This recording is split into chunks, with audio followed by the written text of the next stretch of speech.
Erkak sevmasligini yaqqol 4 ta ko'rsatkichi bor. Yo'q, buni hech qayerda o'qimaganman, buni kuzataman, men har kun shu bilan ishlayman.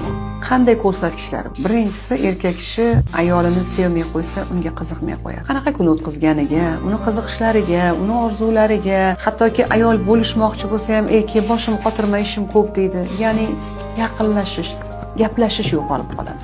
Ikkinchi ko'rsatkichi, erkak ayoliga sovg'a bermay qo'yadi.